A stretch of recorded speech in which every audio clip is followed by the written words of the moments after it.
Hey, we're back with Warrick Giddey, former NBL legend here in Australia, the father of Josh Giddey. If you missed part one, please go back to it yesterday. But we're up to part two, and we're coming up to the draft night, where we really go deep into the feelings, the emotional side, the emotional toll on everybody, not just Josh, but the family, him as a father. We talk about life, going into college, making ultimate life decisions, whether you go to play basketball in the States at college level or not. We dig deep there, and the things that don't really get looked at very often. How does the next few days after the draft look and feel? How does the next few months look and feel? So all in this episode, and going into part 3 too. Let's tune in with Warrick. Here we go. And I don't know whether I just need to let him go, but I want to be part of his journey. Like yourself, do I stick with it? What advice can you give to me? Yeah, look, it's very hard, and I think about Josh growing up, and he was able to watch DVDs of the Melbourne Tigers and playing, so he could see his dad playing at the Yeah, highest level in Australia, and whether that set him more in awe of me, and then said, okay, yeah, I'll listen to Dad when he coaches me. Obviously, I got him at a young age, was able to have pretty good success with the kids around him. Our teams were always winning in domestic basketball and then in rep basketball, so that was actually fun. So maybe it was through winning that he accepted that, yeah, Dad knows what he's talking about. yeah, Dad was also probably extremely tough on him too.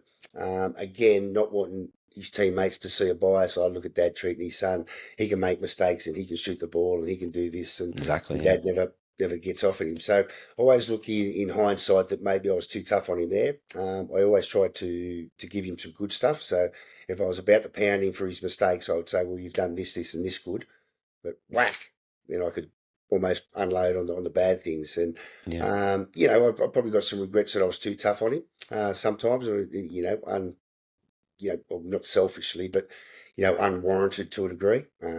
Because he was maybe the best player, he probably got more of the brunt yeah, because of me as a coach. But we had great times together. I think he respected me for what I was doing, for how I was running the team and coaching. He was learning. He was getting better. We gave him the freedom to do things. And then finally, I was able to hand him off to the Institute, to the NBA Global Academy.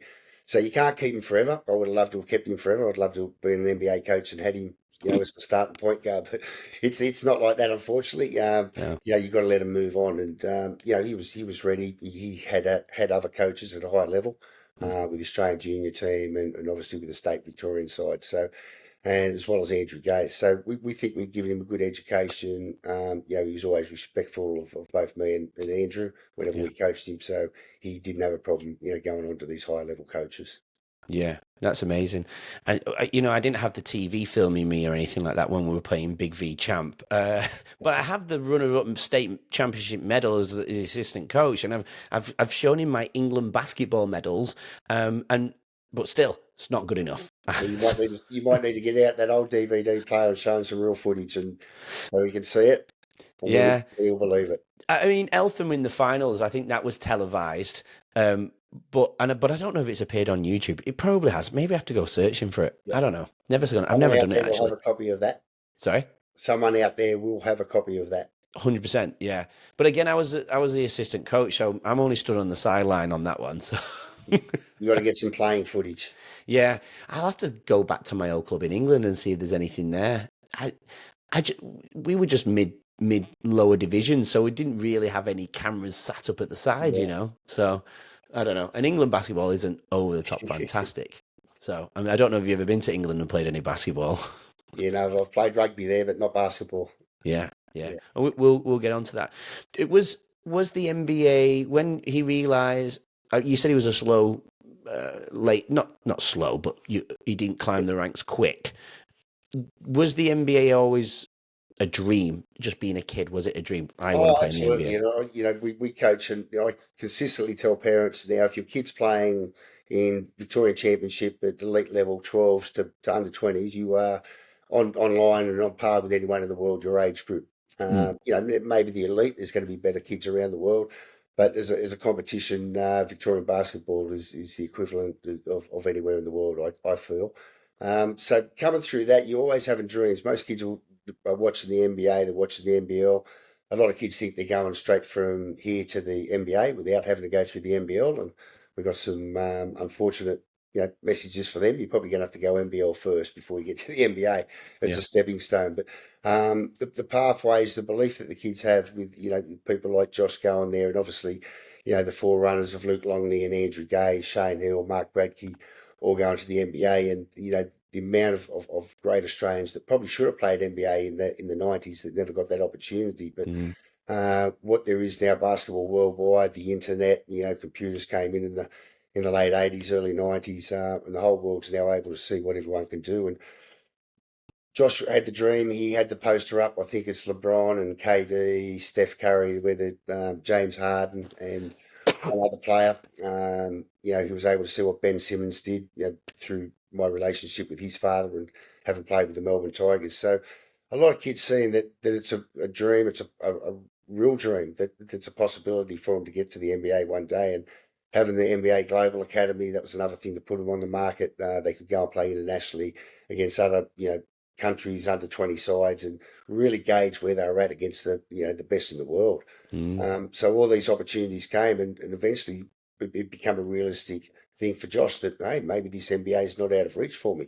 Yeah. He'd only just made a state team the year before, so things have progressed fairly quickly for him. And then out of the NBA Academy, he decided to stay and do the NBL Next Stars after having a look at the college system and thinking, do I want to go down that path? But I think the fact that he could start in a professional league straight away, that would overlap his last year at school in year 12, really appealed to him. And then he could go in the next year's draft straight away. So there was never 18 any thought. Or was there a thought, or was there any process of even applying and getting looked at for college? Oh yeah, we did a tour over to Colorado when Nate Tomlinson, who played with Melbourne Tigers, and his father, the famous coach Billy Tomlinson, that's always coached up in Sydney with Brian Gorgian. Well, Nate was the assistant coach there, and he was in pretty constant contact with Josh for a few years. So we did a trip over there, and then, as Josh said, he was pretty close to committing there, and it sort of last minute decided and saw LaMelo Ball, what he was doing in the NBL. The NBL obviously reached out to him, and he decided to take that route, and which I don't think he would regret now, instead of Sure, going yeah. to college. And I don't think the school part of college appealed to him too much, but clearly the basketball did over there. And and as my advice was to him, once you go professional, that avenue of college is closed forever. Yeah. It would be a great life experience if you wanted to do it, but me and his mother totally got the fact that he wasn't that keen to do the school and he wanted to start his professional career sort of immediately. And, we gave him our full support. Yeah, good. I mean, good on him for being strong, but I'm trying to put myself into an 18-year-old head, and I'm thinking college. In the United States. I can see all of these amazing. I mean, I know the NBL's sitting there waiting for him still, but I'm thinking I couldn't imagine going, no, I'm going to go to, I want to do that. I want to see that. You're thinking about, I know the studies would probably put me off, but, I don't know, the girls, I was the thinking, basketball, I the was thinking exactly parties. the same thing. And it went, nah, I'm going to start professional now. I mean, good on him. Jeez, it worked out, didn't it? So it's, in your heart, though, as a father, I'm thinking, I already know what college I want him to go to. But what, in your mind, did, before it all kicked off and started in the NBA, go back to yourself in there, were you happy with the decision he made, even though you supported him, or did you secretly want him to go to college? Yeah. Look, at the start, his direct trajectory was going that quickly upwards. And, at the first, I think his mum really wanted him to get an education. And it's like anything, you go, yeah, you're going to go in 4 years and it's all about the education. But the thing is with these guys, they've got a limited time sporting wise, and Yeah, if they want to get an education when they've finished their sport at 30, 32, it's not too late. yeah, They may get an education during their basketball career, so they're definitely going to have plenty of time for it. So the landscape changed dramatically, probably in that 6 months where he'd been overseas, he was nearly making the Olympic team. He'd had a great campaign before they left for Tokyo. The draft boards were saying he was coming up. And obviously, he had that year in the next stars. So just that whole going straight into the next stars before that next year, I suppose, with the Olympic squad, that really made him believe that I could play around men. The Australian League's a great competition, the NBL. It's respected worldwide. A lot of eyeballs on it, especially after LaMelo Ball and what he did with the Illawarra Hawks. Yeah. and going into the NBA and having what's a great career at the moment. He's an absolute superstar, and I think Josh saw that, and that really appealed to him. Yeah, it's fantastic that route's even available now, isn't it? Because it's like you said before, it's given hope to millions that can't get scholarships or can't afford to go to States or don't even just want to be away from home for that long. Yeah. Being kids, they can come and play pro here and then go down the NBA academy route. Obviously, they're going to leave home if they're going to go to the NBA, but that's for different reasons, isn't it? The stars are coming in their eyes and they can just see all of it happening. Yeah, so the NBA draft comes around when there was first thought of that coming about. How did he find out? How did you find out? How does Well, that work initially? they put projections up all year, and I think Josh wasn't even in the top 100 when the year before they started projections, and slowly creeped up, through what he was doing with Adelaide. And Mm. eventually, what happens is that every NBA team gets a survey, and they say, give us your top 25 for next year's draft, and then out of all those votes that come in, they work out who the top 20 are, and then they're invited to the green room. And I think we found out, obviously, through his agent, Daniel Moldovan. By this stage, he was being projected around, 12, 14, maybe 16. So he was clearly in that top 20 projection, but it was a matter of the NBA team saying, yep, we're looking at him too. And obviously, when that came in, we got an invite to the green room. Heavy COVID, so each table only had 6 people on it. So the green room is in Brooklyn at the draft Yeah, itself, you yeah. mean? So yeah, when we talk the green room, so in Brooklyn at the home court there, Mm-hmm. and it gets cordoned off on on the stage. So there's 20 tables, and there's obviously 20 prospective draftees that are invited. Other ones can sit in the stands. So there was only 6 people on each table. So we had the agent, Josh, Hannah, his older sister, me, mum, and I think another agent. So that I've was our seen it, six. So yeah. the 2 youngest had to sit in the stands.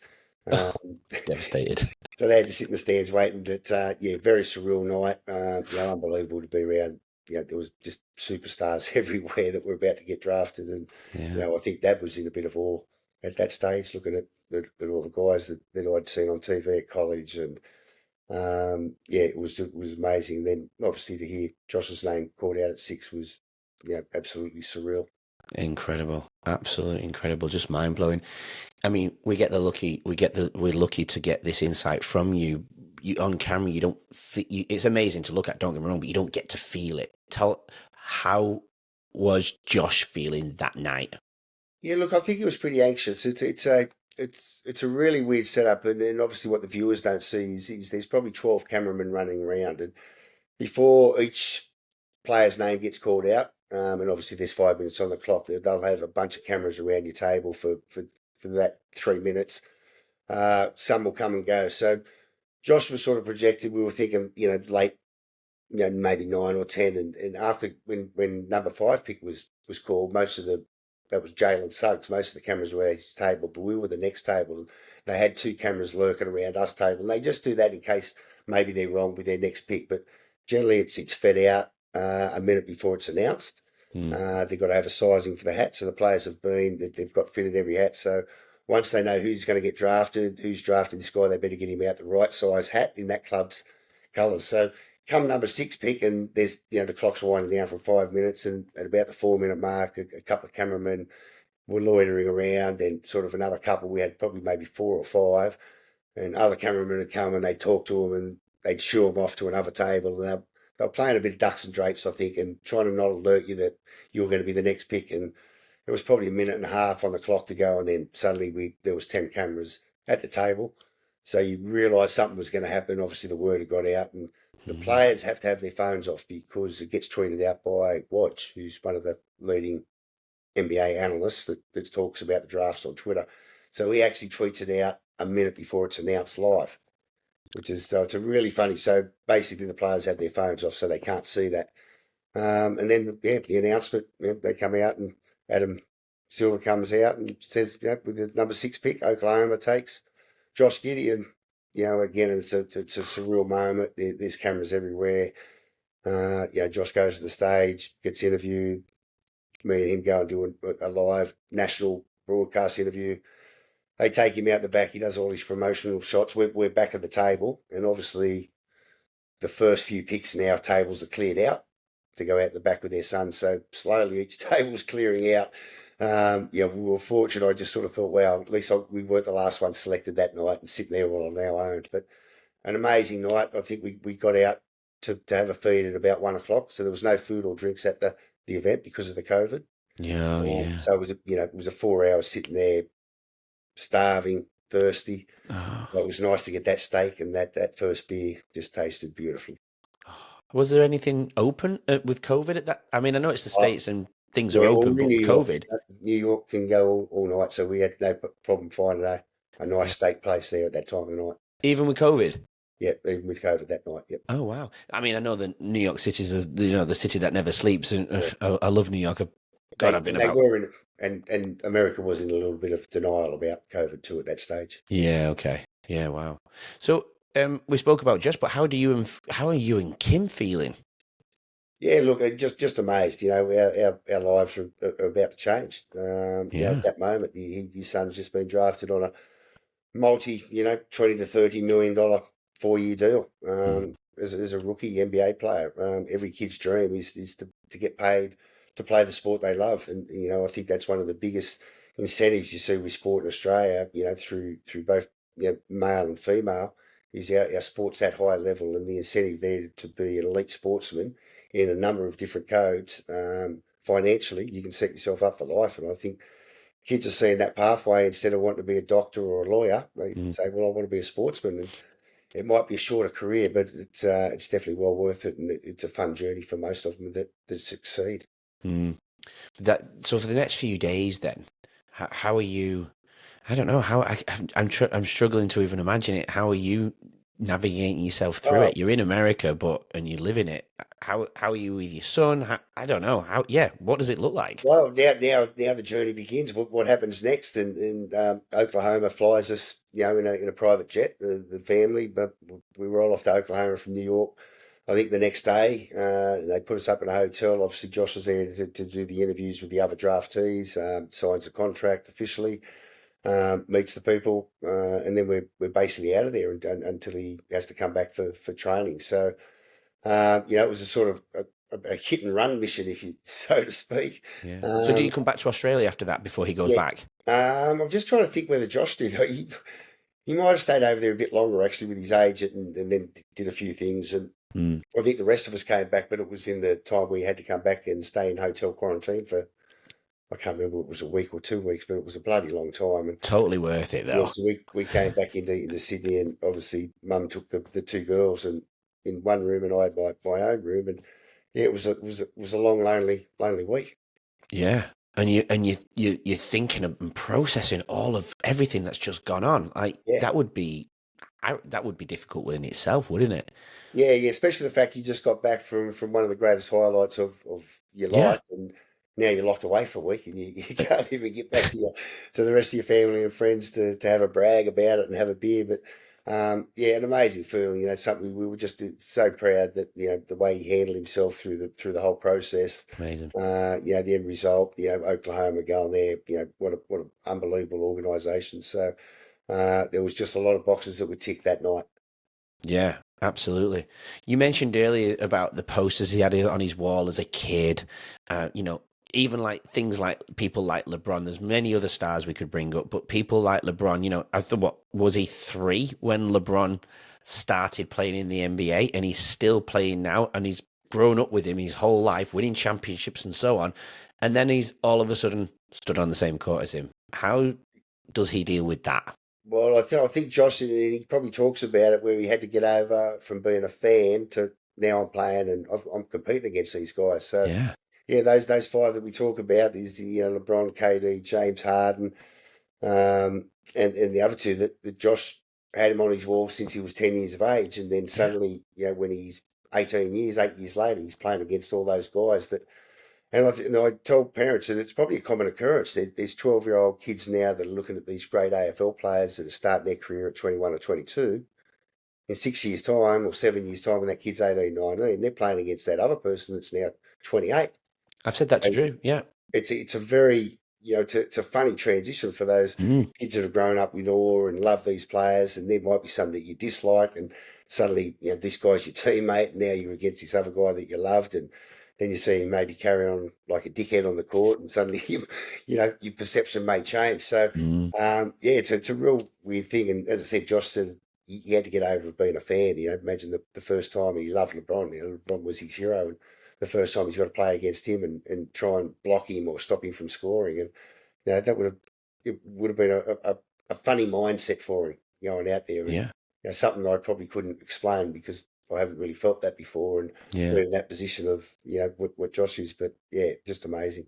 Because do you remember Allen Iverson when he spoke in his Hall of Fame speech about Mike and how he just looks like a figure, and it was like he was just in complete awe, and he saw the Jordans and he saw his I mean, I know you probably have to internalize that, but did Josh feel like that when he stood on the court against LeBron for the first time? I wouldn't say. I would imagine, and he's probably talked about it in interviews where he's mentioned that, he's grown up, watching these guys and in awe, and that's probably the hardest thing is you go out and you've got to compete, and you're thinking, wow, I love this guy so much, I don't want to piss him off, I don't want to foul him, and I don't want to have to stop him from scoring, but the competitive nature of takes over pretty quickly. Of course, and you've got a responsibility and a job to do. But Josh just definitely mentioned. He said it was a real buzz going out and getting to compete and play against blokes that were his idols and heroes growing up.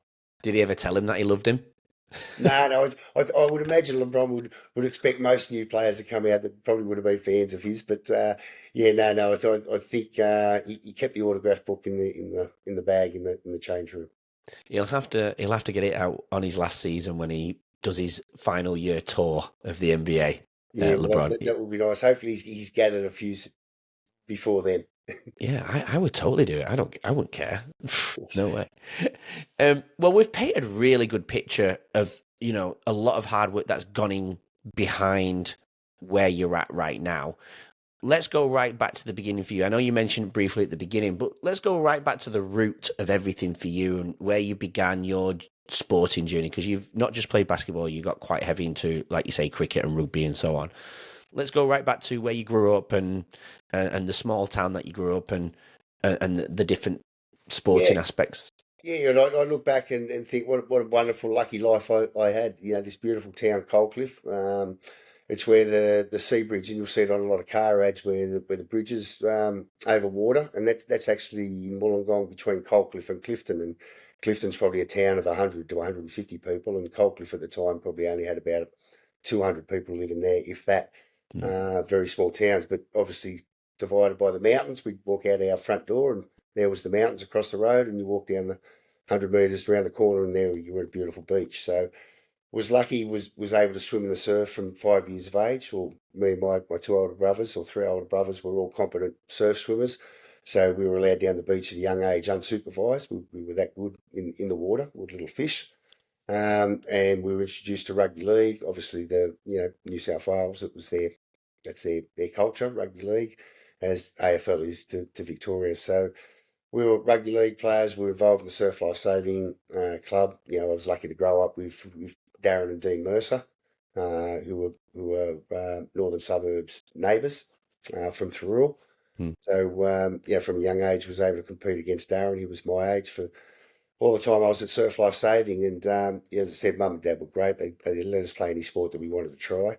Unfortunately, where we lived, Coldcliff, we were just a little bit out of the mainstream. So when I was 12 or in sixth class, we moved to Wollongong, and really Mum and Dad did that to give us boys a better opportunity with sport and to be a lot more heavily involved with the Illawarra teams and things like that. So, how many people were in the small town versus the town you moved to? Well, Wollongong probably has a population at that stage of 100,000. It's probably 250,000 now, but that's still small to me. Yeah. Well, maybe in Wollongong itself, maybe 20 to 30,000 at that stage in the main part of Wollongong. But we were just we had a lot more access to a lot of sporting facilities, and just being around more people. So, what year are we talking about here? Sorry, what year are we talking about? This is probably about 1978. Yeah. Yep, 78, 79. So And again, we moved to a house, and I'll never forget Mum and Dad advertising, wanting a house to buy. Had to be near the beach, and people ringing up saying only a 5 minute drive. And I'll never forget Mum saying a 5 minute walk is too far from the beach for us. We wanted. Join us tomorrow to hear more from today's incredible guests and learn valuable insights to help you lead your own way. Don't forget to subscribe. We'll see you then.